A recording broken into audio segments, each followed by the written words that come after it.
to their dog food mix is promoting this as a good thing because wolves ate stomach contents of their prey.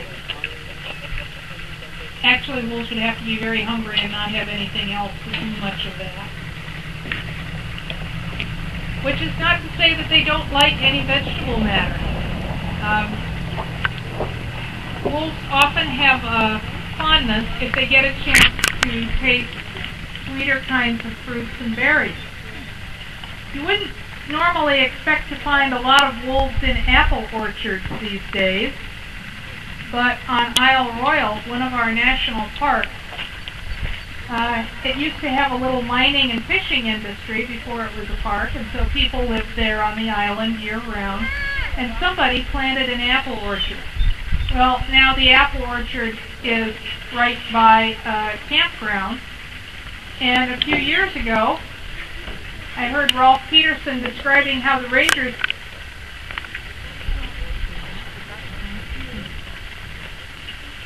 and Wolfgang is going after organ meat. You saw him eat the heart. I think he's gotten the liver too. Those are two really good organ meats that they typically like.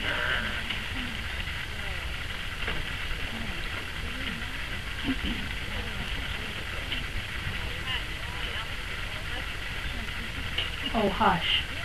I got a question. There was a TV show on a couple of years ago where they were saying that the alphas eat the...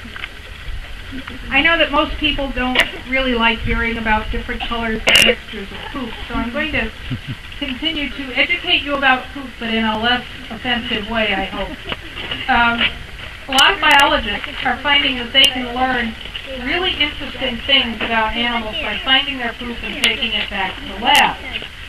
And sometimes to help them find poop, they have special poop-sniffing dogs. You're probably going, I didn't know that was special. I thought dogs could go out with poop-sniffing dogs and collect poop. And they can look at stress chemicals. Dharma, better watch out. You're going to start producing stress chemicals if you don't. Yep. Dharma got a goodie. And they can get information about whether or not a female has been pregnant by looking for pregnancy hormones in poop. They can get DNA from poop. They're establishing genealogy for wild populations of animals. That's how we know that the cougar that wound up in Chicago and got killed because it was within a mile of Wrigley Field and fairly close to Mayor Daley's residence, too, was a wild-born cougar. They found when they examined its DNA that it had